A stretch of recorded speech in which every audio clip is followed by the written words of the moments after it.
கர்த்தருடைய பரிசுத்த நாமம் மகிமைப்படுவதாக. பிரியமகளே, மீண்டும் இந்த டெய்லிஸ் ஊழியத்து மூலிமா உங்களை சந்திக்க தேவன் கொடுத்த இந்த கிருபைக்காக கர்த்தரை ஸ்தோத்திரிக்கிறேன். தொடர்ந்து இந்த டெய்லிஸ் மூலிமா கர்த்தருடைய வார்த்தையை கேட்குற பார்க்குற விசுவாசிகள் யாவரையும் அடியன் மனதார உங்களையும் உங்கள் குடும்பங்களையும் மனதார வாழ்த்துகிறேன். கர்த்தர் உங்கள் குடும்பங்களை உங்களையும் அளவில்லாமல் ஆசீர்வதிப்பாராக. சரி பிரியமகளே, நம்ம சில நாட்களாக குடும்பத்தின் விடுதலை குறித்து நம்ம பார்த்து கொண்டிருக்கிறோம். குடும்பம் தேவனுடைய பார்வையில் ரொம்ப வெளியேறப்பட்டது, மகிமையானது, பரிசுத்தமானது, ரொம்ப கனமானது. ஆகல தான் கர்த்தருடைய ஆவியானவர் கடந்த நாட்களாக குடும்பத்தை குறித்து, அதிலும் விசேஷமாக கணவன் மனைவி, ஏன்னா ஒரு குடும்பம் எங்கேருந்து ஆரம்பிக்கப்படுது, ஒரு குடும்பத்தை கர்த்தர் எங்கேருந்து உண்டாக்கின போகும்போது கணவன் மனைவியில் தான் குடும்பம், ஃபேமிலி ஆரம்பிக்கப்படுகிறது. அதில் ஒரு குடும்பம்னு சொன்னாவே கணவன் மனைவி ரொம்ப முக்கியம். ஆமென். சரி, நம்ம வேதத்தில் நம்ம தொடர்ந்து நம்ம பார்த்து கொண்டிருக்கிறோம். மேத்யூ 19:6 மத்திய சுவிசேஷம் 19 அதிகாரம் 6 சொல்கிறது. கர்த்தருடைய வார்த்தை இப்படி அங்கே எழுதப்பட்டிருக்கிறது: தேவன் இணைத்ததை மனுஷன் பிரிக்கக்கூட கடவன். ஆமென். கர்த்தர் நம்மளை இணைத்திருக்கிறார். கணவன் மனைவியா, என் அன்பு சகோதரி, என் அன்பு சகோதரா, இன்னைக்கு நிறைய பேருக்கு ஹஸ்பண்ட் அண்ட் ஒய்ஃப், கணவன் மனைவியோட வாழ்க்கையோட வேல்யூ தெரியாதனால தான் அந்த கணவன் மனைவி உறவு, அந்த ரிலேஷன்ஷிப், அந்த சம்மதத்தை ரொம்ப கேவலமாக, ரொம்ப சீப்பாக நீங்கள் அதை யோசித்து கொண்டு வாழ்ந்து கொண்டிருக்கிறீங்க. அதோட மேல்மை உங்களுக்கு தெரியல. வேதம் சொல்கிறது, தாம்பத்திய ஜீவனம் கனவுள்ளது என்று எல்லாரும் எண்ண வேண்டுமா? ஆமென். கணவன் மனைவி அந்த உறவு அது அசுசிப்படக்கூடாதா? ஆமென். அது பரிசுத்தமானது. ஆமென். அவ கர்த்தர் கணவன் மனைவி சேர்ந்து வர்றதுக்கு கணவன் மனைவி கொடுக்குற ஆலோசனைகளை நம்ம பார்த்து கொண்டிருக்கிறோம். கடந்த நாட்களில் 4 ஆலோசனை. 1, கணவன் மனைவிக்குள்ள அன்பு. 2வது, விட்டு கொடுக்குற குணம். 3வது, ஒரு மனம். 4வது, தேவனுக்கு பயப்படுற பயபக்தி, ஃபியர் ஆஃப் காட். 5வது, ஃபெலோஷிப் வித் சர்ச். ஆமென். சபையோடு கணவன் மனைவி குடும்பம் ஐக்கியப்பட்டிருக்கணும். என் அன்பு சகோதரா, என் அன்பு சகோதரி, சபையில் தானே நீங்கள் கணவன் மனைவியா, சபையில் தானே ஊழியக்காரருக்கு பின்பாக தானே, பெற்றவங்களுக்கு பின்பாகத்தானே, சபை மக்கள் பின்பாகத்தானே, சொந்த பந்த பின்பாகத்தானே, ஊர் ஜனம் பின்பாகத்தானே நீங்கள் கணவன் மனைவியா தேவனுக்கு சாட்சியாக வாக்கு கொடுத்து கணவன் மனைவியா இசைக்கப்பட்டீங்க. அப்போது சபையோட ஐக்கியம் ஒரு கணவன் மனைவிக்கு ரொம்ப முக்கியமானது. ஏன் அப்படின்னா, சபையில் தன் ஊழியக்காரர் மூலிமா கர்த்தருடைய ஆவியானவர், பரிசுத்த ஆவியானவர் ஒரு குடும்பம் எப்படி இருக்கணும், ஒரு பெற்றோர் பிள்ளைகள் எப்படி இருக்கணும், ஒரு மாமியார் மருமகன் எப்படி இருக்கணும், ஒரு கணவன் மனைவி எப்படி இருக்கணும் போதிக்கப்படுகிறது. ஆமென். அன்புக்குரியவர்களே, சபைக்குள்ள ஊழியக்காரர் மூலிமா தேவன் கணவன் மனைவி குறித்து, பெற்றோர் பிள்ளைகளை குறித்து, மாமியார் மகள் குறித்து, குடும்பங்களை குறித்து போதிக்கிறாரு. இன்னைக்கு பாருங்க, நிறைய பேர் திருமணத்துக்காக சபையில் ஐக்கியப்படுவாங்க. அதுக்காக திருமணத்துக்காக ஞானம் செலுத்துப்பாங்க. திருமணம் முடிஞ்ச உடனே அதோடு அங்கே வாழ்க்கை அந்த சபையோடு கடவுளோட ஊழியக்காரோட ஐக்கியம் விட்டுடுவாங்க.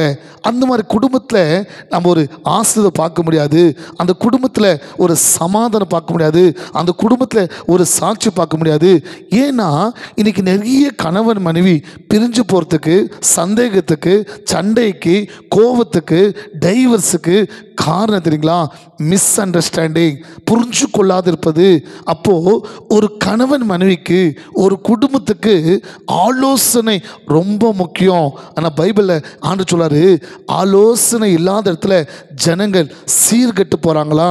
அப்போ கணவன் மனைவி எப்படி வாழணும், கணவன் மனைவி இணைத்து கணவன் மனைவியை தேவன் இணைத்ததுக்கு பர்பஸ் என்ன, காரணம் என்ன என்பது நீங்கள் சபைக்கு ஐக்கியக்கூடும் போது, சபையில் கூடி வரும்போது கர்த்தருடைய ஆவியானவர் தன் ஊழியக்காரர் மூலிமா உங்களோடு பேசுவார். அந்த சபையில் தான் நீங்கள் ஒழுங்கு கற்றுக்கொள்ள முடியும், கணவன் மனைவியோட அந்த வேல்யூ குறித்து அறிஞ்சு கொள்ள முடியும். அந்த தேவனோட வார்த்தை கேட்டு அந்த தேவனோட வார்த்தை எப்படி வாழ கணவன் மனைவி ஒப்பு கொடுக்கும்போது உங்கள் ஜெர்னி ரொம்ப சூப்பராக இருக்கும், ரொம்ப பிளெஸ்ஸிங்காக இருக்கும், ரொம்ப அது ஆசீர்வாதமாக இருக்கும்.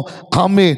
நீங்கள் கணவன் மனைவிக்குள்ளே அண்டர்ஸ்டாண்டிங் இல்லாமல், அன்பு இல்லாமல், விட்டு கொடுக்குறது இல்லாமல், ஒரு மனம் இல்லாமல், தேவ பயம் இல்லாமல், சபையோட ஆலோசனை நீங்கள் கேட்காம நீங்கள் லைஃப் லாங் ஜெர்னி பண்ண முடியாது. அதில் தான் கல்யாணம் ஆகி 3 மாதத்தில் பிரிஞ்சு போகிறாங்க, கல்யாணம் ஆகி 6 மாதத்தில் பிரிஞ்சு போகிறாங்க, கல்யாணம் ஆகி 2-3 வருஷத்தில் டைவர்ஸ் வாங்கிறாங்க. இது காரணம் என்ன? ஆலோசனை இல்லை, வாழ்க்கையை அவங்க புரிஞ்சுக்கொள்ள, வாழ்க்கைன்னா என்னன்னு தெரியல. ஏசப்பா எதுக்கு எங்கேயோ இருந்த ஒரு ஆணை, எங்கேயோ இருந்த ஒரு பொண்ணை இணைத்து கணவன் மணியாக சேர்க்கிறன்ற பர்பஸ் நிறைய பேர் அறியாதனால்தான் இன்றைக்கி மேரேஜோட வேல்யூ, திருமண வாழ்க்கையோட வேல்யூ, கணவன் மனையோட வேல்யூ, ஹஸ்பண்ட் ஒய்ஃபோட வேல்யூ நிறைய பேர் தெரியாமல் அந்த வாழ்க்கையை எழுது கொண்டு இருக்கிறாங்க. ஆகையில 5வது, கணவன் மனைவி கண்டிப்பாக உங்களுக்கு எந்த சபையில், எந்த ஊழியக்கார மூலிமா, எந்த சபைக்குள்ளே கணவன் மணியா தெய்வம் எதிர்த்தாரோ அந்த சபையோடு ஐக்கியப்படுங்க.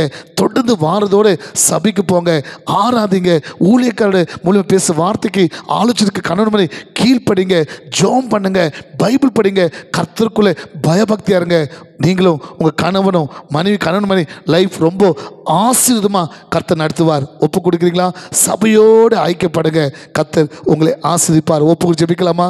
தகப்பனே, இந்த நிலவெளிக்காக ஸ்தோத்திரம். கடந்த வாரம் முழுவதும் சுவாமி கணவன் மனைவி ஆண்டவரே விடுதலைக்காக பேசுறீங்கப்பா, அற்புதத்துக்காக பேசுறீங்கப்பா, சமாதானத்துக்காக பேசுறீங்கப்பா, அவங்க ஆசுக்காக பேசுறீங்க. நன்றி செலுத்துகிறேன். இந்த வார்த்தை கேட்டு யாரெல்லாம் உங்களோட ஆலோசனைக்கு சுவாமி கீழ்ப்படிஞ்சு கணவன் மனைவி நேசிக்க, விட்டு கொடுக்க, ஆண்டவரே ஒரு மனப்பட, ஆண்டவரே தேவனுக்கு பயப்பட, பயபக்திக்குள்ளே இருக்க, ஆண்டவரே சபையோடு ஐக்கப்பட ஒப்பு கொடுத்தாங்களோ அத்தனை கணவன் மனைக்குள்ள கர்த்தருடைய ஆசீர்வாதங்கள் இறங்கி வருவதாக, அற்புதங்கள் நடப்பதாக, விடுதலை உண்டாவதாக. இதுவரைக்கும் கணவன் மனைக்குள்ள இருந்த எல்லா சந்தேகத்தின் ஆவி, எல்லா கோபத்தின் ஆவி, எல்லா பிரிவின் ஆவி, எல்லா சத்துரு கிரியைகள் இயேசுவின் நாமத்தில் ஒரு கணவன் மனைக்குள்ள விட்டு வெளியே கட்டளை கொடுக்கிற சுவாமி, ஒரு கணவன் மனைவில உங்க ஆசீர்வாதம் இறங்கட்டும். உங்களோட கரை தொட்டு இப்ப பிளஸ் பண்ணபடியா ஜெபிக்கிறப்பா.